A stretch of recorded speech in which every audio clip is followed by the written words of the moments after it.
tinggal menunggu saat yang terakhir munculnya sang juru selamat, Al-Imam Al-Mahdi, yang ditunggu oleh semua orang yang percaya kepada Tuhan alam semesta. Maka Al-Mahdi kemunculannya tambah dekat. Apakah negeri kita? Jika melihat persentase jumlah para habaib, besar kemungkinan dari negeri kita, tanah Jawi, tanah Nusantara akan menjadi gilirannya.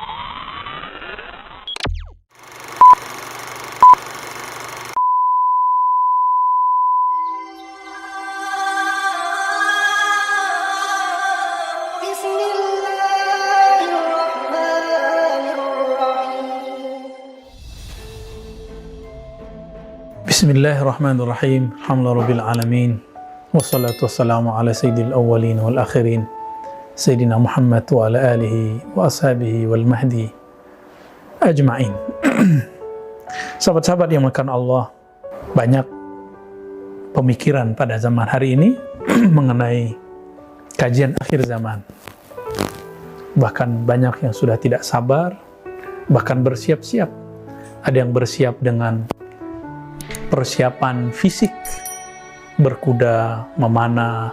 Ada yang bersiap dengan keilmuan, kajian. Ada yang bersiap dengan tarekat-tarekat. Ada yang bersiap dengan siasat-siasat. Semuanya sedang rindu menunggui Al-Mahdi.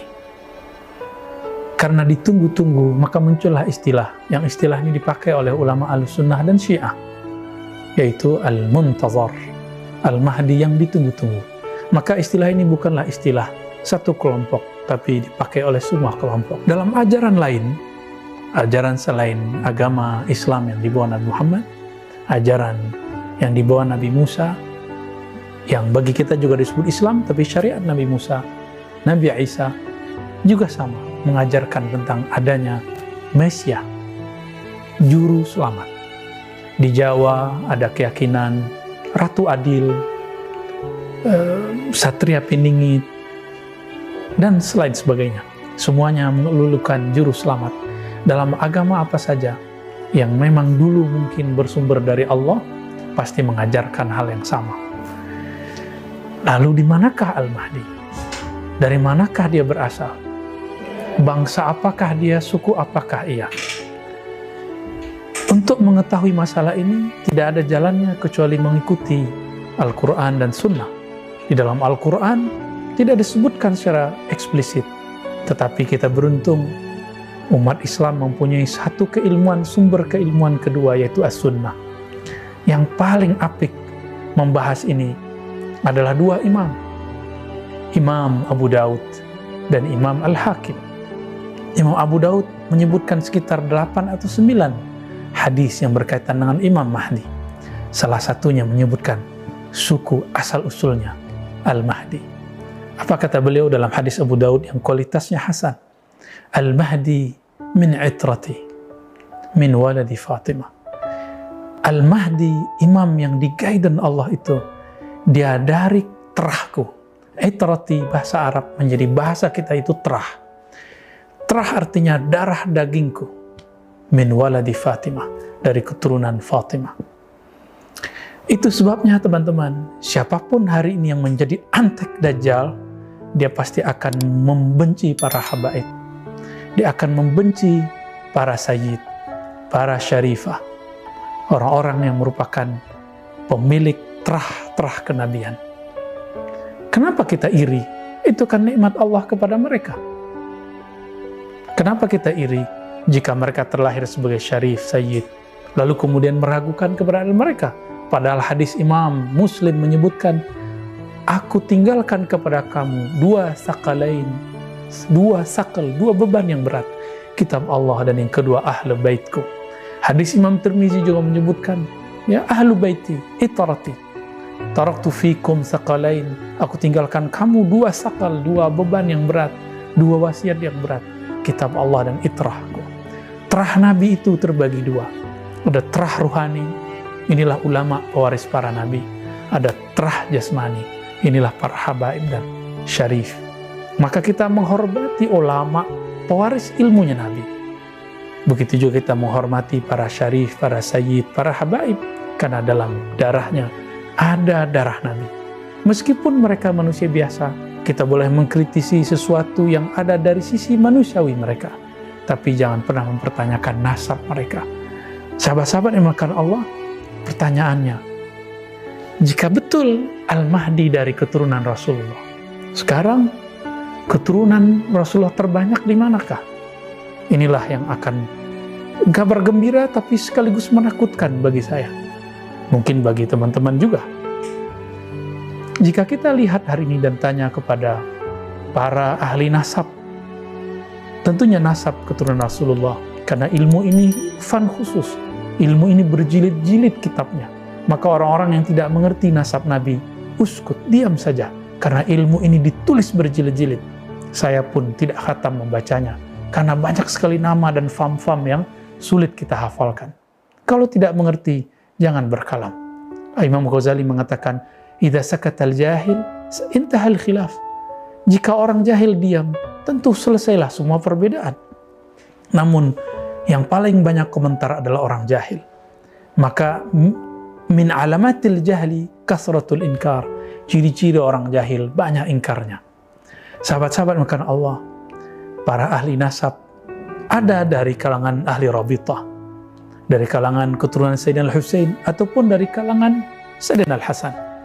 Mereka hampir semua sepakat, zuriat Nabi yang terekam nama-nama mereka, kelahiran mereka, fam-fam mereka, suku-suku mereka, terbanyak di Nusantara, di Indonesia, di Malaysia, di Patani, di Singapura, di Brunei, dan sekitarnya.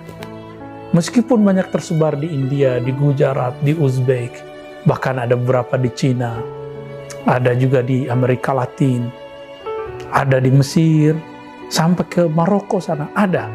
Namun, zuriat Nabi yang paling banyak dan terekam dengan baik, itu ada di Indonesia.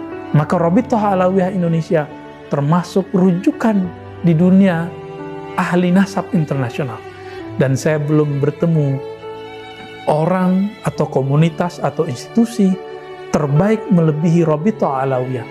Barangkali inilah nubuat Nabi dalam merekam, merekod siapa yang meninggal, siapa yang lahir dari orang yang tergolong kepada keturunan Sayyidina Al-Husain, Bani Alawiyah, kecuali Rabithah Alawiyah. Kita bisa merujuk mereka, dan ini bagi saya adalah mukjizat Nabi sallallahu alaihi wasallam yang Nabi mengatakan, kullu nasabin inqata'a illa nasabi, semua nasab terputus kecuali nasabku. Maka teman-teman, besar kemungkinan Al-Mahdi mungkin sudah menginjakkan kakinya di negeri ini, mungkin sudah terlahir, mungkin sudah bergerilya, atau belum. Mungkin Allah sedang menutupinya, atau memang Allah belum memunculkannya. Namun, dengan banyaknya perahara-perahara di zaman ini, sehingga muncul ketidakadilan bukan hanya di negeri ini, di mana-mana yang sifatnya global. Maka Al-Mahdi kemunculannya tambah dekat. Ciri-ciri kemunculan Al-Mahdi satu saja yang paling jelas. Idza muliat al-ardu jawra. Jika bumi ini dipenuhi dengan ketidakadilan secara global, bukan parsial, bukan partai, bukan presidensial, bukan monarki, tapi global. Gerakan ketidakadilan itu disebut jawr, bukan zulm. Jawr ini lebih umum lagi dan lebih ganas lagi daripada sekedar zalim. Jika ini sudah memenuhi semua dunia, negara-negara sudah mulai timpang, hancur, baik karena pandemi, penjajahan, dan segala macam. Tinggal menunggu saat yang terakhir munculnya sang juru selamat, Al-Imam Al-Mahdi, yang ditunggu oleh semua orang yang percaya kepada Tuhan alam semesta, yang kita sebut dalam agama kita Allah Subhanahu wa Ta'ala. Apakah negeri kita? Jika melihat persentase jumlah para habaib, besar kemungkinan dari negeri kita. Tapi bisa juga bukan dari negeri kita. Kita nggak boleh juga terlalu GR, terpercaya diri, tapi kita juga tidak boleh putus asa. Siapa tahu Allah memilih negeri ini, karena Allah dulu telah pernah memilih daerah Persia, Rum, dan Cina. Barangkali mungkin juga sudah Eropa, Afrika juga sudah pernah. Tanah Jawi, tanah Nusantara akan menjadi gilirannya. Wallahu a'lam bishawab. Mari bersiap, pantaskan diri menjadi pengikutnya. Wassalamualaikum warahmatullahi wabarakatuh.